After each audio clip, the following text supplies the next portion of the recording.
Good morning guys and welcome back to our channel Precha blogs. એકચ્યુઅલીમાં good morning અમારી બહુ જ લેટ થઈ. જો પ્રેરક અને વજ્ર ઘરને લોક કરે છે અને વાગી ગયા છે સવારના 11:30. અમે લોકો 11 વાગે ઉઠ્યા. હું નહીં ધોઈને ફ્રેશ થઈ ગઈ છું. પ્રેરક અને વજ્ર નાયા નથી, પણ પ્રેરક કે રૂચા સખત ભૂખ લાગી છે. ઘરમાં દૂધ પણ નથી. કાલે રાત્રે ગયા હતા 12:30 વાગે દૂધ લેવા, બટ 12:30 વાગે બટ ઓબ્વિયસ દુકાનો બંધ થઈ જાય. તો હવે જઈએ દૂધ લઈએ, કંઈ નાસ્તો વાસ્તો બહાર કરીએ અને પછી ઘરે આવીએ. કારણ છેલ્લી 20 મિનિટથી અમે લોકો લાઈનમાં ઊભા છીએ, પણ અમારો નંબર સોરી નથી આવ્યો. તો ભાઈ અડધો કલાકની મહેનત પછી 2 ખાવસા ને 3 આલુપૂરી, 1 ચીઝવાળી રૂચાની, પાપડીવાળી રૂચાની અને સાદી મારી. અને વજ્ર રમે છે એની ચમચી તોડી દીધી એણે, એટલે હવે હું એના માટે બીજી ચમચી લેવા જાઉં અને ખાવસામાં નાખવા માટેની જે પેલી સ્પાઇસી ચટણી આવે એ પણ લેવા જાઉં છું. ઓકે ચલો, ઘરે આવી ગયા છીએ. 1:15 વાગી ગયો અને વજ્ર જો અત્યારે બફેલો દૂધની થેલી જોડે રમે છે. અને પેલું ઠંડુ હોય ને એટલે એને મજા આવે. શું કરો છો વજ્ર? ઓ વજ્ર સાંભળતો જ નથી, કેમ કે એની મમ્મી અંદર છે ને એટલે એને અંદર જવું છે. ના આ બાજુ આવે. શું કરે છે તું? કે તો મમ્મા. શું બોલ્યો? મમ્મા.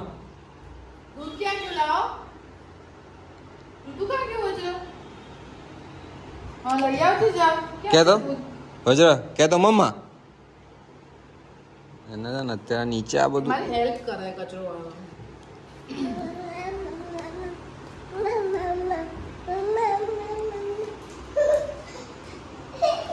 ગયા 2 માં દીકરા. મારો બદલો તું લે. શું મમ્મા? તો ભાઈ જુઓ 2:30 વાગી ગયા છે અને અમે અમારી ગ્રે લઈને બહાર જઈ રહ્યા છીએ. મારે એક શૂટ કરવાનું છે એટલે જઈ રહ્યા છીએ. અને વજ્ર, બાપ રે વજ્ર, વોટ ઇઝ ધીસ બિહેવિયર? મારી દે, માર દે. થોડો ઘણો મેકઅપ કરે છે, વજ્ર મને બ્લોગની ક્લિપ શૂટ નહીં કરવા દેતો. મારો ફોન ખેંચ કરે છે. શું છે? હાય કહી દે. હાય, વેરી ગુડ. હા પાછું માનશે તો મમ્મી નું. અરે બહાર જે પ્રમાણે ભાઈ આ બધો જો આ ઝાડ પાન પર જે રીતે ઉડી રહ્યા છે ને એ રીતે તો એવું લાગે છે કે આજે એક્સેસ લઈને આવવા જેવું વાતાવરણ છે. પેલા ભાઈને બહુ ઉતાવળ છે અને આ સામેથી બી ભાઈ ડીપર આપે છે, પાછળથી ભાઈ હોર્ન મારી રહ્યા છીએ. તો શું કરું? કોઈ મને શાંતિથી ચલાવવા જ નહીં દેતું ગાડી. પછી મજબૂરીમાં પછી મારે રૂચાને આપવી પડે. શું કેવું હવે, મારે અમારા હેવી ડ્રાઈવરને ગાડી આપવી પડે. ઓ ભાઈ, હેવી ડ્રાઈવર નથી આવે તો હું દિલ્હી બોમ્બે ઉપર બી ચલાવી લઉં. તો દિલ્હી બોમ્બે ઉપર ચલાવી લઉં છું એટલે એનાથી શું થયું? હા, એમ pro driver bro. Pro driver pro max યા 2.0 4.0. ચૂપ રે. આ જો હા જો हेलो બોલો. क्या करते? क्या करते क्या भाई, હવે આ માઈક વાઈક બંધ કરીએ. ફાઇનલી વજ્રે બહુ અથાગ પરિશ્રમ કરાવ્યો ને પ્રેરક ને. હા યાર, એક ખાલી 5 મિનિટનું કામ હતું. તો બાળક કોને કહેવાય? પેલી સાઈડ આવે, પેલી સાઈડ આવે. અને ખબર નહીં આમ એટલું સરસ રીતે રમતો હોય છે, એટલી સરસ રીતે રમતો હોય છે ને આજે ખબર નહીં ઉપડ્યું હતું. એના જો આ જો હજી એ કોને કહેવાય પ્રેરક? બાળક આને કહેવાય. તેરે વજ્રભાઈ, ઓ વજ્રભાઈ અહીંયા શું થયું તું બેટા આજે? કેમ પાપાને યુજ ના હું કરતા હતા તમે? તો જુઓ ભાઈ શૂટ વૂટ રોજ લકાબી લાવવાનું ભૂલી જાય. ખબર નહીં પડતી મારી હાથે રહે છે કે બીજા કોઈ જોડે રહે છે. હે પણ તું ઠંડી થાય ત્યાં સુધી રાહ જોઈશ. આજે ક્યાં ઉતાવળ છે? પણ તારા રોજ ઉતાવળ હોય એટલે નથી ગમતી. હું રોજ રકાબીમાં જ ચા પીઉં. બોલો કપ લાયા છીએ. હું એકલા કપમાં પીવું પણ એને રકાબી જોઈએ. રોજની માથાકૂટ, પણ એમને જાતે જઈને લઈ આવીએ, ભૂલી જાય. તો મારી માટે પ્રેરક લાવ્યો છે પાપડી. ચૂપ રે, કોઈ ના કહેતો નહીં, સાલા ના લાવે. દેખાય આવા પેકિંગ ઉપરથી લાગે. બચેલું લાવ્યો હોય, આ મારું બચેલું લાવ્યો એવું લાગે થેલીમાં. થેલીમાં બી અમને થેલી ના આપી પડી પુવાડી નાખી પેલે એટલે લડતી હતા. તો ભાઈ અમે અત્યારે છે ને શાક માર્કેટ જતા હતા અમારું આખા વીકનું શાક લેવા માટે. અને જુઓ ભાઈ અત્યારે અમને રસ્તામાં ગણેશ દાદા દેખાઈ ગયા છે. પ્રાઇમ માર્કેટ જ આવ્યા છીએ, શાશ્વત ગ્રુપના છે એટલે બધા આપણી લાઈનમાં આવે છે જ ને. યે ગણપતિ બાપા.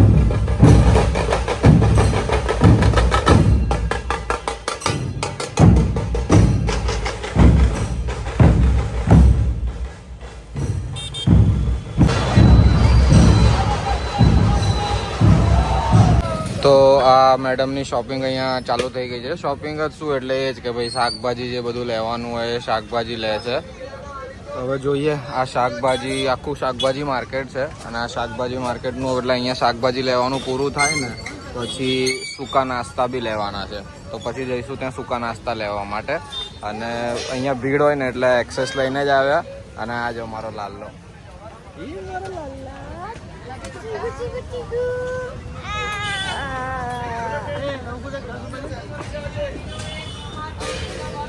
તો ભાઈ જુઓ વજ્ર સેટ અમારા સેન્ડલ વેન્ડલ પહેરીને રેડી થઈ ગયા છે.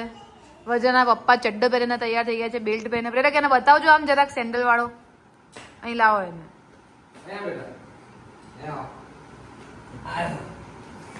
એ આયો મારો દીકરો. અને વજ્રના હાથમાં શું છે? ચમચી.